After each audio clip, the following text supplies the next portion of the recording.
Hai, selamat datang di Plot The Whole Truth. Film ini menceritakan tentang dua saudara kandung dengan sebuah penglihatan pada lubang aneh di dinding rumah kakek nenek mereka, yang mana lubang itu kemudian mengungkap sebuah rahasia jahat tentang keluarga mereka. Di awal film kita diperkenalkan dengan seorang ibu yang bernama Mai yang merawat kedua anaknya seorang diri. Mereka adalah Put dan Pim, juga seekor kucing yang mereka beri nama Lek. Pagi itu ia mengantar kedua anaknya pergi ke sekolah. Mai merencanakan sebuah perayaan atas kenaikan jabatan yang ia terima bersama kedua anaknya.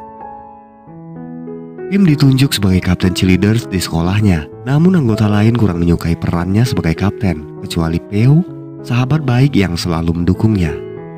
Di rumahnya Put bermain game bersama Fem, seorang bocah mesum yang kedatangannya hanyalah untuk mendekati Pim. Terlihat, Fem mengikuti Pim ke kamarnya. Mengintip dari balik pintu, ia memperhatikan Pim yang sedang berganti pakaian. Pim yang mengetahui itu kemudian menutup pintu kamar, yang mana hal itu membuat kaki Fem terjepit. Dengan marah ia menghampiri Put kemudian mengancamnya untuk membongkar sebuah rahasia jika Put tidak menepati janji untuk membantunya berkencan dengan Pim. Malam itu Mai membatalkan perayaan yang telah mereka rencanakan dikarenakan tugas kantor yang harus segera ia selesaikan. Hingga pada larut malam, Mai pulang ke rumahnya dengan mengendarai mobil. Saat itu perhatiannya teralihkan oleh panggilan telepon dari Pim yang membuatnya hilang fokus, sehingga terjadilah sebuah kecelakaan yang kemudian membuatnya koma dan harus menjalani perawatan di rumah sakit. Dijemput oleh seorang pria tua yang ternyata merupakan kakeknya, kemudian mereka pergi menjenguk ibu mereka di rumah sakit.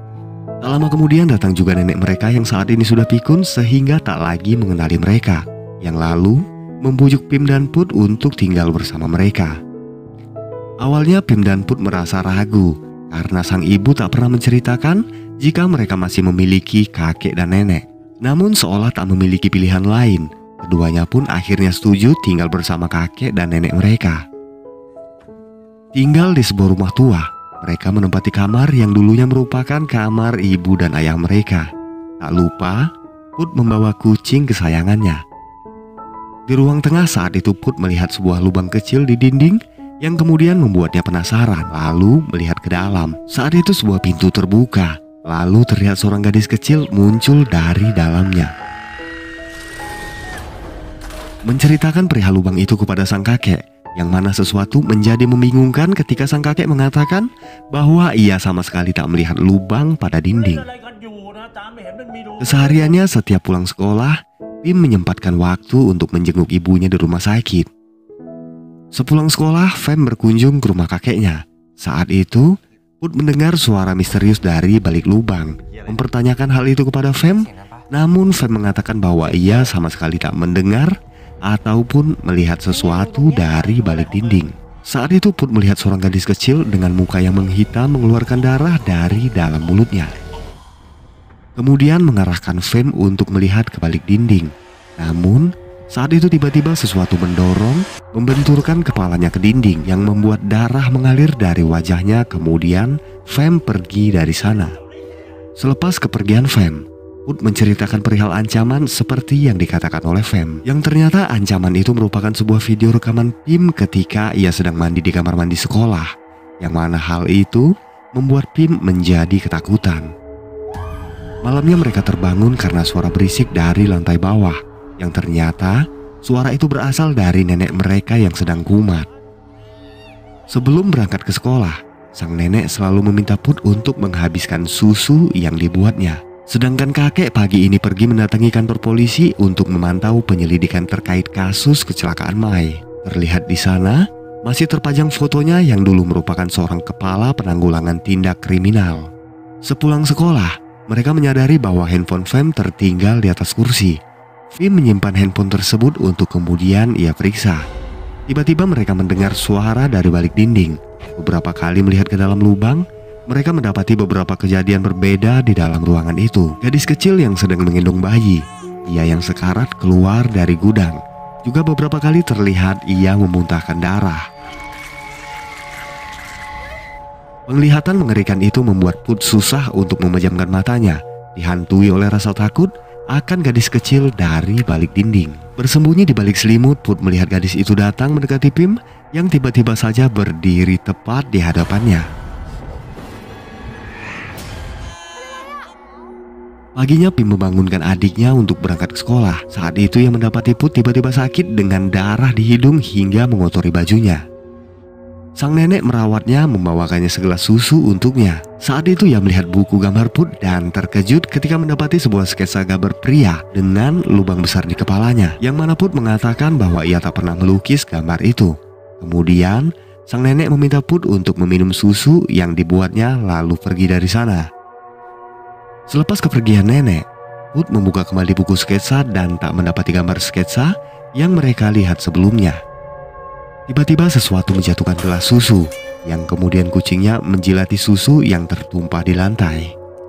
Di sekolahnya Pim terlibat perselisihan dengan sahabatnya Peo, yang ternyata diketahui bahwa Peo lah yang merekam video ketika Pim sedang mandi di kamar mandi sekolah. Hal itu diketahui Pim ketika ia memeriksa handphone Fem yang tertinggal di atas kursi. Tujuan Peo adalah untuk menjatuhkan nama Pim, sehingga ia bisa terpilih untuk menjadi ketua cheerleaders selanjutnya.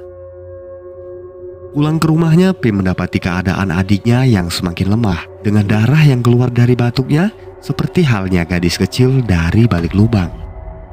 Sedangkan kakeknya saat ini sedang berada di sebuah pesta, memantau pria pemilik mobil yang membuat Mai kecelakaan dan koma hingga saat ini. Di kamarnya mereka terbangun karena suara dari balik lubang. Di sana Pim melihat gadis itu sekarat merangkak keluar dari gudang. Di sampingnya terlihat seorang pria yang sedang mabuk tertidur di atas sofa.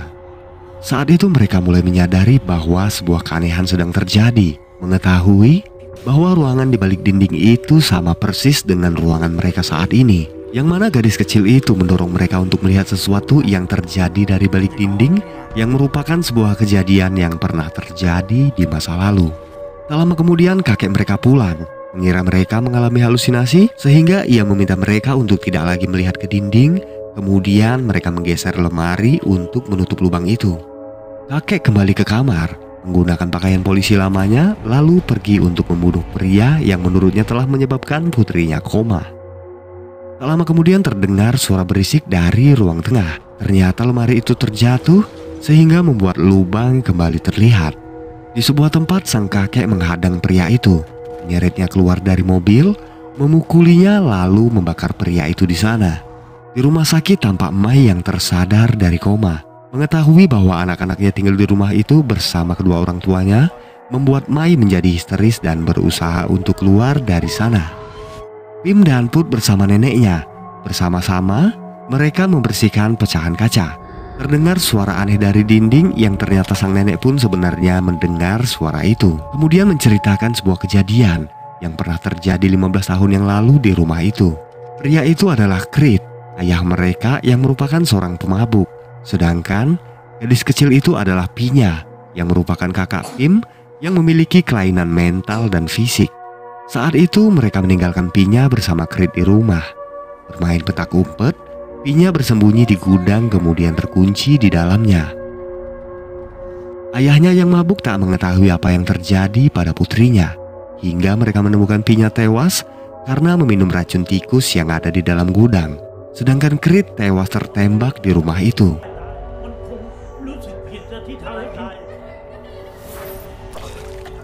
Tiba-tiba Put kembali mengalami muntah darah. Sang nenek memaksanya untuk kembali meminum susu. Tak lama kemudian Mai tiba di sana, mendapati kucing mereka telah tewas di halaman rumah. Diketahui bahwa penyebab kematian kucing itu dikarenakan racun yang terkandung pada susu milik Put yang dijilatnya. Memasuki rumah, menjemput anak-anaknya, Mai membawa mereka keluar dari sana. Namun di depan pintu telah menunggu sang kakek dengan pistol di tangannya.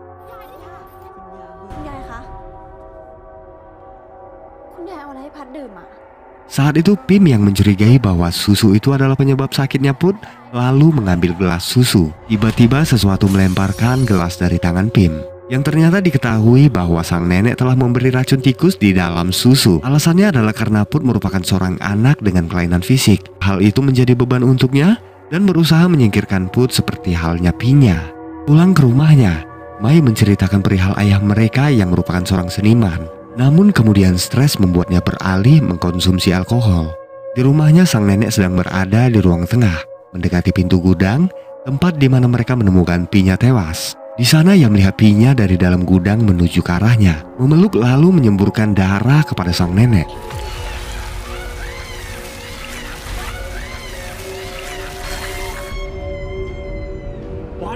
Kakek yang mendengar suara gaduh lalu turun mendapati sang nenek sekarat dengan racun tikus di genggamannya. Lalu berhalusinasi melihat pria yang dibunuhnya malam itu. Menarik pelatuk, kakek menembak pria itu yang ternyata adalah istrinya yang kemudian terkapar dan tewas di hadapannya. Menyadari kesalahannya, kakek yang frustasi kemudian menembak kepalanya sendiri dan tewas di samping istrinya. Mai kembali ke rumah orang tuanya. Melihat ke balik lubang, di sana kita diperlihatkan sebuah rahasia yang selama ini mereka sembunyikan.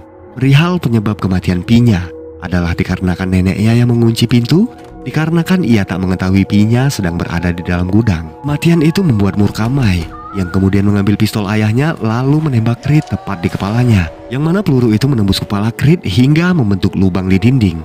Sebuah lubang yang kemudian mengungkap semua peristiwa yang pernah terjadi di masa lalu.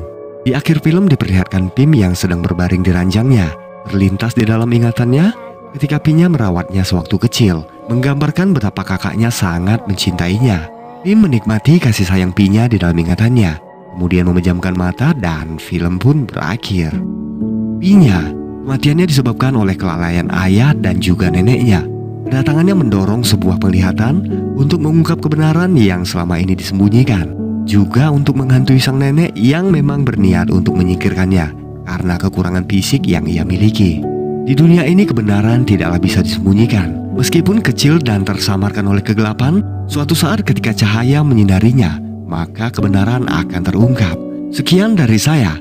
Mohon maaf untuk segala kekurangan, kesalahan dalam hal penyebutan dan juga kata-kata yang kurang berkenan di hati teman-teman semua.